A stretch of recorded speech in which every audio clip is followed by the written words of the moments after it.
He's accused of threatening a bus driver with a knife and then hitting him with his fist. But in court, it was his mouth that helped him rack up another charge. According to a criminal complaint, Thomas Crump tried to get on a city bus near Eubank in I-40 with an expired bus pass this week. When the driver wouldn't let him on, Crump pulled a knife and then punched the driver across the face. In court yesterday, Crump asked Judge Daniel Ramczak to let him go free without a bond. When the judge said no, things got ugly. Officer, you may now remove Mr. Crump from the courtroom. Thank you. Don't touch me, man. Don't touch me, dog. You already know what I'm not afraid of you. Up. Bring Mr. Crump back. Now, Crump got in trouble for being disrespectful to the judge. He's also facing an aggravated assault charge. Some changes are coming to the Albuquerque Police Department. It now plans on randomly testing its officers for steroids. The Journal reports that city officials announced on Friday that the city would accept comment on the proposed steroid testing for 2 weeks and start testing 30 days after that. Officers currently undergo random testing for drugs like pot and cocaine. The city will add more than 50 types of steroids to the list of drugs to be screened as part of a settlement with the U.S. Justice Department. And an update to a story we told you about yesterday, it turns out police are still searching for the driver who smashed into this fountain near Rio Grande Mountain in Old Town. The rollover wreck happened early Saturday morning and caused a lot of water to spill into the streets. Now, if you have any information, please call police. The National Traffic Safety Bureau is investigating a small plane crash near Raton. New Mexico State Police say they responded to the crash around 7 a.m. Friday. The plane was a single engine. Now, no one was hurt, and it's still unclear what caused the crash. State police say search and rescue missions happen more frequently when it's warm, and there's a reason for the rescue ramp up. This is Search and Rescue's latest mission when they found the body of a glider pilot who crashed south of Santa Fe earlier this week. Now, crews say more people are out in the summer and often unprepared for their surroundings. When you start hiking, if you've been a couch potato, it's probably not a good idea to start out on the Lulus. People need to be prepared for the environment that they're going to be in. Search and rescue crews say the buddy system is the best way to stay safe when enjoying outdoor activities this summer. They say if you do go alone, at least tell someone where you're headed and when you expect to get back. A New Mexico jockey was seriously injured after his horse flipped over and landed on him during training. Cody Jensen, the 2014 national champion quarter horse jockey, suffered 6 fractured ribs and a fractured vertebrae yesterday morning at Ruidoso Downs. Downs officials say Jensen was on a horse at the starting gate when the horse flipped over backwards and landed on top of him. He is now getting treated at UNM Hospital. People at the Belmont Stakes got to see history being made. Yesterday, American Pharoah became the first horse in 37 years to win the Triple Crown. His win sent the crowd of watchers into a frenzy. The last Triple Crown winner happened when I was 19, and I know I look older than I'll get out right now, but I'm so excited. This is wonderful. This is me and my friend Heather here today, and we're having a great time. Before Saturday, the last horse to win the Triple Crown was in 1978. A bizarre story out of Connecticut. 911 dispatchers got a call from a man saying an attacker was in his home. Turns out that attacker was his cat. He attacked me and she scratched me in my leg and bite me. So me and my wife, we come outside and now we cannot go in the home like 3-4 hours. You said a cat? Yeah. The man says he had the cat for a year and a half and never had any problems with her. With the help of police, the man was able to get back into his home. He says his cat had a kitten the day before. An expert at a nearby animal control says that may have been what led to the attack. Mom protecting its baby. She probably didn't realize it was him, or she was on the protective mode.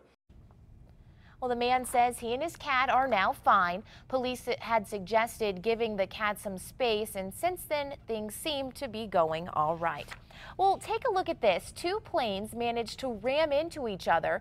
The Southwest Airlines clipped each other on the tarmac at a California airport. Hundreds of passengers ended up with delayed flights, but no one was hurt. In fact, people seem to take it all in stride. I kind of joked about it. I was like, it's like a fender bender. Let's exchange insurance information and get us on our way. All the passengers were able to catch other flights. Both of the planes were backing out of their gates when the collision happened. Well, this morning we're following developing news near the Canadian border. A manhunt is on for two convicted killers who escaped a maximum security prison in New York. CNN's Rose Spillman reports. Officials say 48-year-old Richard Matt and 34-year-old David Sweat escaped from the Clinton Correctional Facility in Dannemora, New York, by cutting a hole through the wall in their adjoining cell. This escape is the first of its kind at the maximum security prison. I mean, you have a facility that opened in 1865. Just think about it. This is the first escape from the maximum security portion of the institution ever since 1865. So by definition, it was an extraordinary act. Police say Matt is serving a sentence of 25 years to life for beating a man to death in 1997. Sweat is serving a life sentence for murdering a Broome County Sheriff's deputy. Local and state police, the FBI, and a variety of law enforcement officials were out searching streets, homes, and cars throughout Clinton County on Saturday. This is an ongoing investigation. Although I can assure you that no stone will be left unturned, I cannot comment on the tactics, techniques, and procedures that our investigators are currently employing. Residents in Dannemora were surprised to see the roads lined with officers both searching for the prisoners and blocking off streets around the correctional facility. It was kind of shocking knowing that two people actually escaped from this prison because of the maximum security. It was kind of scary.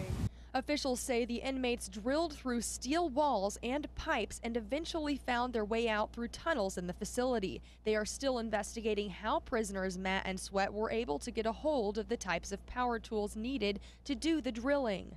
The precision of the operation, it was truly extraordinary and unusual and almost impossible to duplicate. But we want to find out exactly what happened. And one of the big questions is, where did the tools come from? Police are urging the public to come forward with any information, but they say that Richard Matt and David Sweat are dangerous individuals and should not be approached. That was CNN's Rose Spillman reporting. Now, it's not clear if the men are still in the country or if they are in Canada. He's accused of punching a bus driver when he didn't get his way. And in court yesterday, it was his mouth that got him in trouble. News 13's Haley Rush explains. What started pleasant, Mr. Crump, good morning. And then... Good morning, Judge. quickly led to this. Would you like me to explain, Judge? No. Everything you say is being recorded right now. The state can get a copy of it and use it against you. Crump trying to have a word with Judge Daniel Ramsick. I am never going to stop anyone from talking, but I am telling you that is a bad idea. According to a criminal complaint, Crump tried to get on a city bus near Eubank and I-40 with an expired bus pass. When the driver wouldn't let him on, Crump pulled a knife and then punched the driver across the face. Today, Crump attempted to clarify what he says the complaint got wrong. Well, I know that, sir, but I want to explain to you why. No, that's a bad idea. That's a bad idea. Crump tries to ask the judge to let him go free without a bond. But his criminal past of multiple misdemeanors and even more felonies left the judge saying no. That's when things got ugly. Officer, you may now remove Mr. Crump from the courtroom. Thank you. Don't touch me, man. Don't touch me, dog. You already know what I'm not afraid of you. Up. Bring Mr. Crump back. Even after the judge found Crump in contempt of court for his tough talk, he still had more to say. Shame on you. Remove this man from the courtroom now. Alrighty, thank you. Do you know who I am? Go ahead, you can remove him, sir. Haley Rush, KRQE News 13. The bus incident isn't Crump's only pending case. He's also charged with aggravated DWI and shoplifting in 2 other separate cases from earlier this year. Well, one part of Albuquerque is a little less prickly this morning, hopefully. Volunteers and city workers spent the morning yesterday on a new plan to help get rid of those nasty goat heads. They planted native grass along the Bosque Trail at the west end of Mountain Road. The city says since the grass is wild, it only needs rainwater. The hope is in a couple years, the native grass will eventually keep the goat heads from growing back. Hundreds of people splashed in the mud for a good cause this weekend. It was all part of the 21st annual Carrie Tingley Hospital Mud Volleyball Tournament. The event raises money for the Carrie Tingley Hospital Foundation, which supports special needs children and their families throughout New Mexico. Some we talked to say the cause hits close to home. My niece. She is part of Carrie Tingley Hospital. They've taken care of her for 24 years. Wheelchairs, braces, surgeries, everything she needs. Carrie Tingley Hospital is amazing. It's estimated around 8,000 people took part in yesterday's event. The past ski season was a very busy one for resorts. According to the Santa Fe New Mexican, more than 900,000 skiers and snowboarders visited the state's 11 ski areas. That's up almost 20% from the year before. Above average snowfall was a big help in bringing visitors in. Ski Apache nearly doubled its attendance. A local radio DJ is about to star in a reality show. DJ Lopez of Power 106.7 will be featured in the 2nd season of a show called Fat Guys in the Woods. It airs on the Weather Channel. Lopez says it was his friend's idea for them to get on the show. The 3 went to Florida for filming, taking only the clothes on their back. Like I said, I wasn't an outdoors person, but I am total couch potato, and it got me in front of the TV to actually go do it. Again, if you want to catch Fat Guys in the Woods, it begins today. A local